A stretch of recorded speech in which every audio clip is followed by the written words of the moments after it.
Liberty Tamil நேயர்களுக்கு வணக்கம். இன்றைய நேர்காணலில் நாம் சந்திக்க இருப்பவர் காங்கிரஸ் கட்சியின் செய்தி தொடர்பாளர் வழக்கறிஞர் அலீம் அல் புகாரி அவர்கள். வணக்கம். வணக்கம். அமித்ஷா அவர்கள் அம்பேத்கர் குறித்தான அந்த பேச்சு நாடு முழுவதும் இன்றைக்கு பல்வேறு இடங்களில் எதிர்ப்பு குரல்கள் எழுது, பல்வேறு கண்டன போராட்டங்கள். முதல்வர் ஸ்டாலின், மம்தா பானர்ஜி, ராகுல் காந்தி, மல்லிகார்ஜுன கார்கே எல்லா தலைவர்களுமே கடுமையான கண்டனங்களை முன்வைக்கிறாங்க. அமித்ஷா மன்னிப்பு கேட்டாகணும்னு சொல்லி ஒரு பார்வையை வைக்கிறாங்க. இன்னொரு புறத்தில் பாஜக தரப்பிலிருந்து ராஜ்நாத் சிங், மோடி எல்லாருமே சொல்கிறது காங்கிரஸுக்கு அம்பேத்கருக்கு எதுவுமே சொல்லலை, இது ஒரு அப்பட்டமான அரசியல் நாடகம், இதை மக்கள் நம்ப மாட்டாங்க அப்படிங்கிற ஒரு கருத்தை முன்வைக்கிறாங்க. உங்களுடைய பார்வை என்ன? அதாவது வரலாற்று பூர்வமாகவே இவர்களுக்கும் புரட்சியாளர் அம்பேத்கருக்குமான தொடர்பு என்ன, இதை முதல்ல நம்ம பார்க்கணும். ரெண்டாவது, என்னைக்காவது ஒரு நாள் இந்த தேசத்திலே யாராவது உண்மையிலேயே உப்பு போட்டு இந்த தேசத்துல உண்மையிலேயே விசுவாசமா இருக்கிற எவனாவது ஒருத்தன் புரட்சியாளர் அம்பேத்கருடைய கண்ணியத்திற்கு இழுக்காக எண்ணம் கூட கொள்ள மாட்டான். அவரால் இன்றைக்கு சமூக விடுதலை அடைந்து அவரால் இன்றைக்கு இந்த தேசம் தலை நிமிர்ந்து நிற்கக்கூடிய அளவிற்கான சட்டங்களை, அரசமைப்பு சட்டங்களை, ஏன்னா புரட்சியாளர் அம்பேத்கர் அவர்கள் வகுத்து தந்த இந்த கான்ஸ்டிடியூஷன் மூலமாகத்தான், இந்த சட்டத்திட்டங்களின் மூலமாகத்தான் ஒரு மதத்தை சார்ந்திருக்கக்கூடிய ஒரு நாட்டை ரொம்ப இலகுவாக ஆளலாம். அந்த நாட்டுல அமைதி நிலைநிறுத்துவது ரொம்ப இலகுவான ஒன்று. ஆனால் பல இனம், பல குழு, பல மதங்கள், பல பிராந்தியங்களாக பிரிந்திருக்கக்கூடிய, பல சென்டிமெண்ட்ஸா, பல ரீஜனா பிரிஞ்சிருக்கக்கூடிய இந்த மக்களை நிர்வகிக்க தகுதியான ஒரு சட்டத்தை இந்த தேசத்திற்கு கொடுத்து அதை ரொம்ப சக்சஸ்ஃபுல்லான ஒரு சட்டமாக நடைமுறைப்படுத்தக்கூடிய அளவிற்கான ஒரு சூழலை ஏற்படுத்தியவர் புரட்சியாளர் அம்பேத்கர். இன்றைக்கு புரட்சியாளர் அம்பேத்கர் அவர்களோடு இவர்களுக்கு இருக்கக்கூடிய வெறுப்பு, வரலாற்று வெறுப்பு என்ன அப்படின்னு தெரிஞ்சுக்கிட்டாலே இது ஸ்லிப் ஆஃப் டங்கா, இல்ல காங்கிரஸ மக்கள் நம்ப மாட்டாங்களா என்னங்கிறது நம்ம தெரிஞ்சுக்கலாம். உதாரணத்திற்கு ஹிந்து கோடு பில் அதை கொண்டு வரும் பொழுது இவங்க என்ன பண்ணாங்க? RSSக்கும் புரட்சியாளர் அம்பேத்கருக்குமான விரோதம் எப்படிப்பட்டது? புரட்சியாளர் அம்பேத்கர் ஒரு ஒடுக்கப்பட்ட சமூகத்தில் இருந்து இதை வகுத்தார் என்பதற்காக மட்டுமே, அதை வெளிப்படையா அந்த காரணத்தை தான் அவங்க சொல்லல. ஆனால் உண்மை நிலவரம் என்ன அப்படின்னா, இதை வகுத்தவர் யார், இவர் வகுத்த இந்த சட்டத்தின் அடிப்படையில் நாம் செயல்பட வேண்டுமா என்கின்ற வன்மம் தான், என்கின்ற வெறுப்பு தான் அரசமைப்பு சட்டத்துக்கு எதிராகவே இவர்களை பேச வைத்தது, எழுத வைத்தது, வரலாற்றில் பூர்வமாகவே அம்பேத்கருக்கு எதிராகவே இவர்களை நிற்க வைத்தது. இப்ப நீங்க சொல்லுங்க, ஏதோ ஒரு பேச்சுக்கு யாராவது ஒருத்தர், இது இன்னைக்கு ஒரு ஃபேஷன் ஆயிடுச்சுப்பா, அம்பேத்கர் அம்பேத்கர் அம்பேத்கர், இது மாதிரி யாராவது ஒருத்தர் இந்த தேசத்துல ஒரு மூளையில இந்த நாட்டின் மீது பற்று, ஒரு விசுவாசம் ஓரத்துல ஒட்டிக்கிட்டு இருக்காரு, அவங்க கூட இந்த மாதிரி ஒரு கேவலமான பேச்சை பேச மாட்டான். ஆனால் அந்த ஒரு கேவலமான பேச்சை பேசியது அமித்ஷா, இந்த நாட்டினுடைய உள்துறை அமைச்சர் என்பது ஒரு பக்கம் இருக்க, அதுக்கு வக்காலத்து வாங்கிட்டு சப்போர்ட் வாங்கிட்டு வர்றது யாருன்னு பார்த்தா இந்த நாட்டினுடைய பிரதமர். ஆனா சரிங்க, காங்கிரசுடைய நாடகத்தை மக்கள் நம்ப மாட்டாங்க, இது அம்பேத்கருக்கு எதுவுமே பண்ணல, நாங்க எதுவுமே பண்ணல, உங்க பேச்சுப்படியே வச்சுக்குவோம். காங்கிரஸ் புரட்சியாளர் அம்பேத்கருக்கு எதுவுமே பண்ணல, உங்க பேச்சு மாதிரியே வச்சுக்குவோம், அது வேற கதை. இந்தியாவிலேயே ஜவஹர்லால் நேரு எதிர்ப்பாளர், மகாத்மா காந்தி எதிர்ப்பாளர், காங்கிரஸ் எதிர்ப்பாளராக இருந்தால் கூட அவரை முதல் சட்ட அமைச்சராக்கி அழகு பார்த்த கட்சி இந்த இந்தியாவிலே காங்கிரஸ் கட்சி.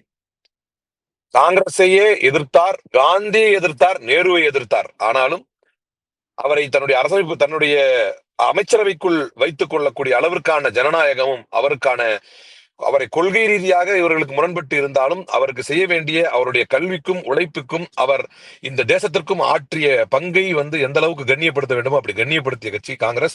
காங்கிரஸுக்கு எவ்வளவு பங்கு இருக்குது என்பதை பற்றியெல்லாம் நான் இப்ப இந்த இடத்துல பேச விரும்பல. ஒரு வாதத்திற்கு மோடி சொல்வதை போல இந்த காங்கிரஸ் எதுவுமே பண்ணல அம்பேத்கருக்கு வச்சுக்கிட்டா கூட, நாங்க எதுவுமே பண்ணலன்னா கூட அவருடைய கண்ணியத்திற்கு இழுக்குக்கு குறைவு ஏற்படுத்தும் வகையில நம்ம எதுவுமே செய்யல. ஆனால் மாறாக நீங்க அம்பேத்கர் அம்பேத்கர் அம்பேத்கர்னு புலம்புன நேரத்துக்கு கடவுள் பேரை சொல்லியிருந்தா கூட உங்களுக்கு 7 ஜென்மத்துக்கு சொர்க்கம் கிடைச்சிருக்கும் என்று ஒரு ஹோம் மினிஸ்டர் பேசுறாரு அப்படின்னா இது எவ்வளவு கேவலமான பேச்சு. அது கேவலமான பேச்சு என்பதை தாண்டி ஒரு பக்கம் கிரண் ரிஜிஜு எழுந்திருச்சு அதுக்கு ஆதரவு தெரிவிச்சு அதுக்கு வக்காலத்து வாங்கி இது எதனால நடந்துச்சுன்னு பேசுறாரு. ஏன்னா உங்களுக்கு எல்லாம் வெட்கமே இல்லையா என்று கேட்கக்கூடிய அளவிற்கு எப்ப எது பேசினாலும் காங்கிரஸ் என்ன பண்ணுச்சு தெரியுமா, காங்கிரஸ் என்ன பண்ணுச்சு தெரியுமா, நீ இன்னைக்கு ஒரு அமைச்சராக ஒரு ஹோம் மினிஸ்டராக இருந்துட்டு பிரதமருக்கு அடுத்த படியில் இருந்து கொண்டு நீ இன்னைக்கு அம்பேத்கரை கேவலப்படுத்தினியா இல்லையா, அதுதான் பேச்சு. இப்ப காங்கிரஸ் என்ன பண்ணுச்சு தெரியுமா? காங்கிரஸ் என்ன பண்ணுச்சு தெரியுமா அப்படின்னா, காங்கிரஸ் மரியாதைக்குரிய பிரியங்கா காந்தி அவருடைய வார்த்தையில சொல்றதா இருந்தா, எமர்ஜென்சியை பத்தி இவர் தொடர்ந்து நரேந்திர மோடி பேசும் பொழுதும், ஜவஹர்லால் நேரு பற்றி தொடர்ந்து நரேந்திர மோடி பேசும் பொழுதும், பிரியங்கா காந்தி சொன்ன வார்த்தை, இன்னுமா உங்களுடைய தவறுகளை கொண்டு வந்து நீங்க ஜவஹர்லால் நேரு கழுத்துல மாட்டுறீங்க? சரி, ஓகே. எமர்ஜென்சிக்காக இந்திரா காந்தியை பத்தி நீங்க பேசுறீங்க, நானும் அதை பத்தி பேசுறேன், சரிதான். அப்ப வரலாற்றுல இருந்து படிப்பினை பெறுவோமா? எமர்ஜென்சிக்கு எப்படி இந்திரா காந்தி மன்னிப்பு கேட்டார், அதே மாதிரி நீங்க மன்னிப்பு கேட்கறீங்களான்னு கேட்டார். அதே வார்த்தை தான் நீங்க திரும்ப வைக்கிறேன். அம்பேத்கருக்கு இவங்க எதுவுமே பண்ணல, அம்பேத்கருக்கு இவங்க எதுவுமே பண்ணல. அட ரைட்டுப்பா, ஒரு வாதத்துக்கு இது உண்மையே வச்சுக்குவோம். திடீர் பாசம் ஏன்னு கேட்குறாங்க. அதாவது 2 முறை நாடாளுமன்ற தேர்தலில் தோக்கடிச்சிங்க. அது மட்டுமல்ல, நேரு வச்சு எதிர்பிரச்சாரம் பண்ணீங்க, அவரை மன உளைச்சலுக்கு ஆளாக்குனீங்க, பாரத ரத்னா விருது உள்ளிட்ட பல்வேறு விருதுகளை கொடுக்கல, உருவப்படத்தை வைக்கல நாடாளுமன்றத்தில் இப்படின்னு சொல்லி பல்வேறு குற்றச்சாட்டுகளை முன்வைக்கிறார் மோடி அவர்கள். இப்போ ஏன் திடீர் பாசம் அம்பேத்கர் மீது உங்களுக்கு? இதுக்கு 2 பதில் நான் சொல்றேன். நாங்க இதெல்லாம் கண்ணியப்படுத்தல. ஒரு வாதத்துக்கு அவர் ஆர்குமெண்ட் சேர்க்கல நான் வச்சுக்கிறேன். இதெல்லாம் நாங்க கண்ணியப்படுத்தல. ஆனா எங்கேயுமே நாங்க இழிவுபடுத்தல. பாராளுமன்றத்தில் எழுந்துச்சு, என்னப்பா சும்மா எப்பதாலும் அம்பேத்கர் அம்பேத்கர் அம்பேத்கர் அம்பேத்கர் பேர் சொன்னதுக்கு இன்னைக்கு இதெல்லாம் ஒரு டிராமா ஆகி போச்சு. இன்னைக்கு இதெல்லாம் ஒரு ட்ரெண்ட் ஃபேஷன் ஆகி போச்சு. அம்பேத்கர் பேரை சொல்றது ஃபேஷனா? சரிப்பா, நாங்க கண்ணியப்படுத்தலாம். 2 பதில் சொல்றேன்னு சொல்லிட்டேன். அம்பேத்கரை நாங்கள் கண்ணியப்படுத்தவில்லை. ஒரு வாதத்திற்கு நாங்க தான் இந்த அமைச்சரவையிலிடம் அவருக்கு அந்த தகுதி இருந்தது, அது வேற விஷயம். நான் அப்படி சொல்ல வரல. அவருக்கு அந்த தகுதி ஆற்றல் இருந்தது. அவருக்கான தகுதியையும் ஆற்றலையும் காங்கிரஸ் அங்கீகரித்து அந்த கண்ணியத்தை கொடுத்துச்சு, அது வேற. நாங்கள் கண்ணியப்படுத்தல அப்படிங்கிற ஒரு வாதத்தை கேட்டுக்கிட்டாலும் நாங்க அவமானப்படுத்தலையே. நாங்க அம்பேத்கருடைய லெகசிக்கு இழுக்கை ஏற்படுத்தலையே. ஒண்ணு. 2வது, எங்களுக்கு திடீர் பாசம் வந்தது இருக்கட்டும். ஒரு அடுத்த கேள்வி, அடுத்த பதிலுக்கு வர்றேன். எங்களுக்கு திடீர் பாசம் வந்தது இருக்கட்டும். அட இன்னைக்குதான்ப்பா எங்களுக்கு அம்பேத்கருடைய மகத்துவம் புரிஞ்சிச்சு. எங்களுக்கு திடீர் பாசம் வந்துருச்சு. நீங்க ஏன் இவ்வளவு பெரிய ஒரு பொறுப்புல இருந்துட்டு இவ்வளவு கேவலமா பேசுறீங்க? அதுக்கு பதில் சொல்லிப்போ. எங்களுக்கு திடீர் பாசம் தான். இப்பதான் புரிஞ்சுது. சில பேருக்கு திடீர்னு அப்பா அம்மாவுடைய அருமை புரியும்ல, அந்த மாதிரி இப்பதான் புரிஞ்சுது எங்களுக்கு. வச்சுக்க ஒரு வாதத்துக்கு. இது திடீர் பாசம் தான், நான் மறுக்கல. ஆனா பாசம் தானே. நீங்க ஏன் அவமானப்படுத்துனீங்க? நீங்கள் அவமானப்படுத்தியதுடைய பின்னணி என்ன? அப்போ இந்திரா காந்தி எமர்ஜென்சிக்கே மன்னிப்பு கேட்டாருன்னா, ஏதோ அப்படி பேசிட்டாருங்க வாதத்துக்கு, அம்பேத்கர் பத்தி பேச தப்பு தானேங்கிற பேசுற அருகதை குறைந்தபட்ச நாகரீகம் கூட மோடிக்கு இல்லை என்பது வேதனை தானே. அப்பதான் உங்களுடைய வரலாற்றை நம்ம திரும்பி பார்க்க வேண்டியிருக்குது. இந்தியாவிலேயே எழுதி வச்சுக்கோங்க, மார்க் மை வேர்ட்ஸ், இந்தியாவிலேயே ஒட்டுமொத்த இந்தியா, எனக்கு தெரிஞ்சு உலகத்திலே கூட வச்சுக்கலாம், ஆனால் ஒட்டுமொத்த இந்தியாவிலேயே புரட்சியாளர் அம்பேத்கருடைய உருவமை எரித்த ஒரு இழிவான அமைப்பு இருக்குமே ஆனால் அது RSSம் பாஜகவும் மட்டும்தான். இந்து கோடு அந்த பில் வந்த பொழுது நேரு படத்தையோட சேர்த்து, அவராவது அமைச்சரவையில் இருந்தாருங்க, அவராவது பிரதமரா இருந்தார், அதோடு சேர்த்து father of the constitution, the man who crafted the constitution, the man who is the reason behind the ஒவ்வொரு இந்த தேசத்திற்கு ஒரு kind of respect that every Indian is getting outside. இந்த தேசத்தில் பிறந்த ஒவ்வொரு இந்தியனுக்கும் கண்ணியம் கிடைக்கிறது என்றால் அதுக்கு பின்னால் இருந்து செயல்படக்கூடிய ஒரு மாபெரும் சட்டமேதை புரட்சியாளர் அம்பேத்கருடைய உருவபொம்மை எரித்த அயோக்கியர்கள் இவர்கள். அந்த கான்ஸ்டிடியூஷனை ஏற்றுக்கொள்ளாமல் சாவர்கர் பேசியதை எங்களுடைய தலைவர் ராகுல் காந்தி அவர்களும் மேற்கோள் காட்டினார்கள். அது ஆர்கனைசர் பத்திரிகையில் வந்தது. There is no Indian in this constitution என்று சொல்லி, இதில் இந்திய தன்மை இல்லை என்று அதை ஏற்க மறுத்து புரட்சியாளர் அம்பேத்கருக்கு அவமானத்தை வரலாற்று பூர்வமாக ஏற்படுத்தி, இந்த மாதிரி நாங்க இப்ப நீங்க சொல்றீங்க இல்லையா, அவருக்கு எதிராக நின்றாங்க. அரசியல் ரீதியாக இப்படி நிப்பா. இது எப்படின்னா, திரௌபதி முர்முவை நாங்க கொண்டு வந்த போது அவரை எதிர்த்து ஒரு தலித் வரக்கூடாது, அதாவது ஒரு ஒடுக்கப்பட்ட சமூகத்திலிருந்து ஒருத்தர் வரக்கூடாதுன்றதுக்காக நீங்க எதிர்த்தீங்க. அப்படி கிடையாதுங்க. அரசியல் ரீதியா வந்துட்டா அவங்க எந்த சமூகமாக இருந்தாலும் அவர் எதிர் கேண்டிடேட், நம்ம இந்த பக்கம் கேண்டிடேட். ஒரு கேண்டிடேட் அகைன்ஸ்டா நிக்கிறத நீங்க அரசியலா தான் எடுத்துக்க முடியும். ஆனால் ஒரு இவ்வளவு பெரிய புரட்சியாளருடைய பேரை சொல்லி எப்ப பாரு இதையே பேசிட்டு இருக்கிறீங்க, இதெல்லாம் ஒரு ஃபேஷன் ஆகி போச்சு என்று பேசுவது, it is like disrespecting and belittling the legacy of Ambedkar. இது அம்பேத்கருடைய வரலாற்றை கொச்சைப்படுத்துவதற்கு சமம். இது அம்பேத்கருடைய கண்ணியத்தை கேவலப்படுத்துவதற்கு சமம். உங்களுக்கு ஒரு மூளையில ஒரு கொஞ்சம் கூச்சநாச்சு இருந்தா கூட இந்நேரம் ஏதோ ஒரு ஸ்லிப் ஆஃப் டங்க் தெரியாம நான் வேற சொல்ல வந்தேன், இப்படி சொல்லிட்டேன்னு சொல்லலாம். பொழுதன்னைக்கும் கடவுளின் பெயரால் அரசியல் செய்யக்கூடிய அயோக்கியர்களுக்கு தான் நீங்க அம்பேத்கர் பேரை எடுத்த காலத்துக்கு, அவரே சொல்றாரு, நீங்க அம்பேத்கர் பேரை எடுத்த காலத்துக்கு கடவுள் பேரை சொல்லி இருந்தா உங்களுக்கு 7 ஜென்மத்துக்கு சொர்க்கமாவது கிடைச்சிருக்கும். அப்ப அந்த அளவுக்கு அம்பேத்கருடைய பெயரை உச்சரித்து இருக்கிறோம். இன்றைக்கு ஒவ்வொரு RSS காரர்களுக்கும் ஒவ்வொரு சங்கிகளுக்கும் பாசிஸ்டுகளுக்கும் என்ன எரியுது அப்படின்னா, ராகுல் காந்தி தூக்கி பிடிக்கக்கூடிய கான்ஸ்டிடியூஷன் தான் எல்லா விவாதங்களையும் ஒருத்தரும் பேசுறாங்க. அந்த அளவுக்கு இன்றைக்கு பெயர் எடுத்திருக்கிறோம். அந்த கான்ஸ்டிடியூஷனை தூக்கி பிடிப்பதும் ஒன்றுதான், புரட்சியாளர் அம்பேத்கருடைய கண்ணியத்தை தூக்கி பிடிப்பதும் ஒன்றுதான். அந்த கான்ஸ்டிடியூஷனுக்கு ஆபத்து என்று வந்தவுடன் களத்தில் இறங்குவதும் ஒன்றுதான், புரட்சியாளர் அம்பேத்கருடைய கண்ணியத்திற்கு ஆபத்து என்றதற்காக களத்தில் இறங்குவதும் ஒன்றுதான். இப்ப இன்னைக்கு நமக்கு மத்தியிலே அடையாளமாக புரட்சியாளர் அம்பேத்கர் இந்தியாவில் இருக்கிறார் என்றால் அது அவர் வகுத்து கொடுத்த இந்த சட்டங்கள். அந்த சட்டத்தை கண்ணியப்படுத்துகிறோம். அந்த அரசமைப்பு சட்டத்திற்காக களத்திலே உறுதியாக இருக்கிறோம். இப்படி ஒவ்வொரு முறை இவர்கள் இழிவு செய்த போதெல்லாம் களத்தில் நின்றுக்கிறோம். ஏன்னா நீங்கெல்லாம் இந்த மகான்களா? இது வரைக்கும் வரலாற்றுல ஒரு முறையாவது மோடி ஆமா அது மிஸ்டேக் ஆயிருச்சு, இது தவறுதான் என்று ஒரு முறையாவது ஏற்றிருக்கிறாரா?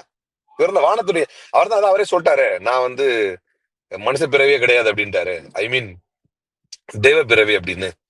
எங்க அம்மா எப்படி பெத்தாங்கன்னு எனக்கு தெரியல அப்படின்னு சொல்லிட்டாரு.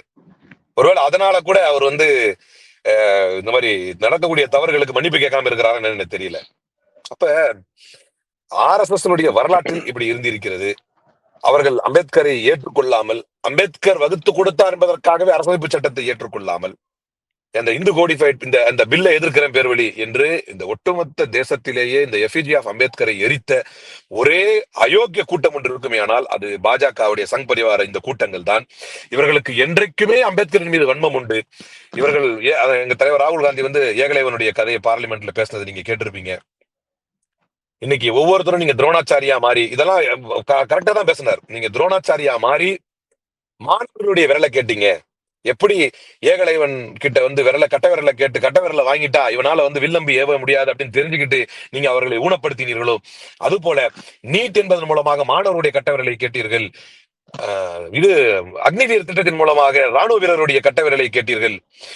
நீட் பேப்பர் லீக் பண்ணதன் மூலமாக மாணவர்களுடைய எதிர்காலத்தினுடைய கட்ட விரலை கேட்டீர்கள் என்று ஒவ்வொன்றையும் இப்படி வகுத்து சொல்வதற்கு காரணம், இந்த சமூகத்தில் இருப்பவன் உயர்ந்து விடக்கூடாது, இந்த குறிப்பிட்ட பிராந்தியத்தில் இருப்பவன் படித்து விடக்கூடாது என்பது அவருடைய ரத்தத்தில் ஊறிய வன்மம். அந்த வண்ணத்தை எதிர்த்தவர் புரட்சியாளர் அம்பேத்கர். அந்த அம்பேத்கருடைய எதிர்ப்பு என்பது இவருடைய ரத்த நாளங்களில் ஊறி இருக்கிறது. வேற வழி இல்லை. அதனாலதான் அம்பேத்கருக்கு பட்டயம் கோட்டையும் போட்டு இந்த இந்து மக்கள் கட்சி இடையில ஒரு ஜோக் பண்ணானுங்க பாருங்க. அம்பேத்கருக்கு காவி ட்ரெஸ்ஸை போட்டு பட்டையெல்லாம் மாட்டி எந்த கொள்கைக்கு எதிராக அவர் நின்றாரோ, யாரை தன்னுடைய வாழ்நாள் முழுக்க எதிர்த்தாரோ அவரை கூட உள்வாங்குகின்ற முயற்சி, அந்த உள்வாங்குற முயற்சி அன்னைக்கு கூட மரியாதைக்குரிய ஆராசா எம்பி சூப்பரா ஒரு விஷயம் சொல்லிட்டு இருந்தாங்க. முதலில் எதிர்ப்பார்கள், அப்படி இல்ல அப்படின்னு சொன்னா ஒன்று விடுவார்கள், இல்லை என்றால் தின்று விழுங்கி விடுவார்கள் அப்படின்னு. முதல்ல எதிர்த்து பார்த்தாங்க, அதுக்கப்புறம் அம்பேத்கர் எங்கால் அப்படின்னாங்க, இப்ப தின்னு முழுங்க பார்த்தாங்க, எதுவுமே நடக்கல, இப்ப துப்புறாங்க. வன்மத்தை கக்குகிறார்கள், வன்மத்தை துப்புகிறார்கள். இதுவே நடந்து கொண்டிருக்கிறது. எனவே உடனடியாக உள்துறை அமைச்சர் அமித்ஷா தன்னுடைய பதவியை ராஜினாமா செய்ய வேண்டும். இதை விட ஒரு பெரிய அவமானத்தை இந்த தேசத்திற்கு அமித்ஷாவால் தர முடியாது. எவ்வளவு அவமானத்தை கொடுத்திருக்கிறார். வெடிப்பார் என்று நீதிமன்றத்தால் அழைக்கப்பட்டவர் தான் அமித்ஷா. எவ்வளவு அவமானத்தை தேசத்தை கொடுத்திருக்கிறார். அதில் மிகப்பெரிய அவமானம் புரட்சியாளர் அம்பேத்கருடைய பெயருக்கும் அவருடைய கண்ணியத்திற்கும் அமித்ஷா ஏற்படுத்திய இந்த இழுக்கு வரலாற்றில் மறக்கவே முடியாத, மன்னிக்கவே முடியாத ஒரு இழுக்கு. இதற்காகவே அமித்ஷா ராஜினாமா செய்ய வேண்டும், நரேந்திர மோடி மன்னிப்பு கேட்க வேண்டும். இப்போ அம்பேத்கர் அமித்ஷாவுடைய பேச்சு தவறாக புரிந்து கொள்ளப்பட்டது. அதாவது அம்பேத்கர் சட்டம் இயற்றினார், அதை மாற்றுறாங்கன்னு சொல்லி ஒரு தவறான அஜெண்டா உருவாக்குறாங்க. காங்கிரஸ் ஆட்சி செய்த 55 ஆண்டு காலத்தில் 77 முறை இந்த மாதிரி அரசியலமைப்பு சட்டத்தில் மாற்றம் செஞ்சுருக்கிறாங்க. பாஜக 16 ஆண்டுகள் தான் ஆகுது, இன்னும் 22 முறை தான் அந்த மாற்றத்தை கொண்டு வந்திருக்கிறாங்க. அதுவும் மக்களுடைய ஜனநாயகத்துக்காக அந்த மாற்றத்தை கொண்டு வந்திருக்கிறாங்க. காங்கிரஸ் தான் அதிக அளவு அம்பேத்கருடைய அந்த சட்டத்தை மாற்றிருக்கிறாங்க அப்படின்னு சொல்லி ஒரு குற்றச்சாட்டு இருக்குல்ல. அதாவதுங்க, மாத்துறது சேஞ்சிங் வேற, ஆல்டரிங் வேற, அமெண்டிங் வேற. நாங்க சேஞ்ச் பண்ணுமா, ஆல்டர் பண்ணுமா, அமெண்ட் பண்ணுமா? அமெண்ட் பண்ணோம். அமெண்ட்மெண்ட் சட்டத்திற்கு, அதே புரட்சியாளர் அம்பேத்கர் கொண்டு வந்த சட்டத்திற்கு உட்பட்டதா இல்லையா? பைத்தியகார்த்தனமா இருக்குது. குழந்தை பசங்களை ஏமாத்துற மாதிரி இவனுங்க இன்னும் மக்களை ஏமாத்தலாம் நினைச்சிட்டு இருக்கிறாங்க. அமெண்ட்மெண்ட். இன்னொன்னு உதாரணம் சொல்றேன். முதல்ல ஒரு குழந்தை பிறகுது. இப்ப நீங்களே 5 வயசுல ஒரு சட்டை போட்டிருப்பீங்க. அது உங்களுக்கு 10 வயசுல பத்தாது, 15 வயசுல பத்தாது, 25 வயசுல 15 வயசுல போட்ட சட்டை பத்தாது. ஒரு 30 வயசு வந்துட்ட பிறகு என்ன சைஸோ அந்த சைஸ்ல அப்படியே ஃபிட் ஆயிடுவீங்க. இதான இயற்கை. அப்படிதான். அதுக்குதான் அமெண்ட்மெண்ட்டை புரட்சியாளர் அம்பேத்கர் வச்சார். முதல்ல இந்தியா என்ற குழந்தை பிறக்கும் பொழுது ஒரு சட்டத்தை கொடுத்தார்கள். அந்த சட்டம் பின்னாளில் எப்படி சூழலுக்கு ஏற்ப, காலத்துக்கு ஏற்ப அவைகளில் திருத்தங்கள் கொண்டு வருவதற்கான ஒரு அனுமதியை அதே சட்டத்தினுடைய கொடுத்தார். அந்த திருத்தங்களை எப்படி கொண்டு வர வேண்டும், திருத்தங்கள் செய்வது சட்டத்திற்கு உட்பட்டது. அப்ப ஒரு ஸ்டேஜுக்கு வந்துட்டோம். இன்னைக்கு இவங்க பண்றதான் நம்ம ஏத்துக்க முடியாதுங்கிறோம். ஒரே நாடு ஒரே தேர்தலுக்கு இப்ப அமெண்ட்மெண்ட் கொண்டு வராங்க, கான்ஸ்டிடியூஷன் அமெண்ட்மெண்ட் கொண்டு வராங்க. அது சரியா என்று கேட்கிறோம். அதுதான் அரசமைப்பு சட்டத்துக்கு எதிராக நீங்கள் போர் தொடுப்பதற்காக சட்டத்தையே பயன்படுத்தி நீங்கள் வளைக்க பார்க்கிறீர்கள் என்று சொல்கிறோம். அப்ப நான் உங்களுக்கு ஏற்கனவே சொன்ன மாதிரி இன்னைக்கு வந்து நல்ல வளர்ந்து நிமிர்ந்த ஒரு நாடாக இந்த தேசம் மாறிவிட்டது. இந்த சூழலில் நீங்க வந்து இப்ப அமெண்ட்மெண்ட் கொண்டு வர்றேன் அல்லது வந்து அரசு சட்டத்திலே இருக்கக்கூடிய வாய்ப்புகளை பயன்படுத்தியே இந்த தேசத்தினுடைய ஜனநாயகத்துக்கு ஆபத்து விளைவிக்க போறேன் என்று வந்தால் இப்போது கேட்பதுங்கிறது வேற. இப்ப நீங்க அமெண்ட்மெண்ட் பண்றதுங்கிறது வேற. அன்னைக்கு நம்ம பண்ணது அப்போதுதான் பிறந்த குழந்தையாக தேசம் இருந்தது. அந்த தேசத்திற்கு ஏற்றவாறு அந்த குழந்தைக்கு ஏற்றவாறு என்னென்ன சட்டங்களை வகுக்க வேண்டுமோ அதை வகுத்தோம். பட் ஸ்டில் அவங்களே அமெண்ட் பண்ணாலும் அது சட்டத்திற்கு உட்பட்டதுதான். காங்கிரஸே அமெண்ட் பண்ணிருந்தாலும் சட்டத்துக்கு உட்பட்டதுதான். இந்த அமெண்ட்மெண்ட்டை கொண்டு வந்து அம்பேத்கருடைய லெகசியோட கனெக்ட் பண்ணுவதை விட நான் எப்படி சொல்லுவேன், சுத்த தற்குறித்தனம் வேற எதுவுமே கிடையாது. அதிமுக இந்த இடத்துல உடனடியாக ஜெயக்குமார் அவர்கள் முன்னாள் அமைச்சர் கண்டனத்தை தெரிவிக்கிறாரு. அம்பேத்கர் குறித்து இப்படிலாம் பேசக்கூடாது, கீழ்த்தரமான வார்த்தைகள் பயன்படுத்தக்கூடாதுங்கிறாரு. அண்ணாமலை ஏற்கனவே சூழலை பொறுத்து கூட்டணி அமையும் சொல்லியிருந்தாரு. இப்போ ஜெயக்குமார் அவர்கள் 2026 தேர்தலையும் திட்டவட்டமாக பாஜகவோடு கூட்டணி இல்லை அப்படின்னு ரொம்ப உறுதியாக சொல்றாரு. அதை எப்படி பார்க்குறீங்க? ரவி உதயகுமார் வந்து கூட்டணி வந்து அரேஞ்ச் மேரேஜ் மாதிரி இருக்கணும்னு சொன்னார் நினைக்கிறேன். கட்டாய திருமணம் பண்ணி வைக்க கூடாது, ஏதோ ஒரு கருத்து ஒண்ணு சொல்லியிருக்காரு. அதனால அவங்களுக்குள்ளே ஒரு தெளிவு கிடையாது. மத்தபடி எடப்பாடி வந்து இதுக்கு என்ன, எடப்பாடி என்ன சொல்றாங்க, ஓனர் தான் சொல்லணும் இப்ப பதில். இப்ப அது அடுத்த கன்ஃபியூஷன் என்ன, அது அதிமுக யார் ஓனருங்கிறதே பெரிய கன்ஃபியூஷனா இருக்குது. இவங்களை எல்லாம் மக்கள் கன்சிடரே பண்ணல. அந்த ரெட்டையிலன்னு ஒண்ணு இருக்குது. தேர்தல் நேரத்துல அதுக்கு ஒரு மரியாதை இருக்குது. அதுக்காக மட்டுமே தான் அந்த கட்சியை வந்து இன்னும் வந்து கருத்தில் கொண்டிருக்கிறோம். மத்தபடி நான் உறுதியாக நம்புகிறேன், அண்ணாமலையை தாண்டி பாஜக அதிமுகவோட கூட்டணி வைக்கும். அந்த நம்புறது எதனால அப்படின்னு சொன்னா பயத்தினால. வைக்க கூடாது என்பது ஆசை, வைக்க கூடாது என்பது ஆசை. ஆனால் நம்புவது என்பது அதிமுகவுடைய தலைவிதி. அவர்கள் அப்படித்தான் இருந்திருக்கிறார்கள். எனவே விரைவில் கூட்டணி வைப்பார்கள். ஜெயக்குமார் அவர்கள் கொஞ்சம் பார்த்து சூதனமா பேசிக்கிறது அவருடைய டிக்கெட்டுக்கு அது அவருக்கு நல்லது அப்படின்னு தான் சொல்லுவேன். நன்றி. நிறைய நல்ல தகவல்களை நேர்கள் சொல்லியிருக்கீங்க. உங்களுடைய நேரத்துக்கு மிக்க நன்றி. நன்றி.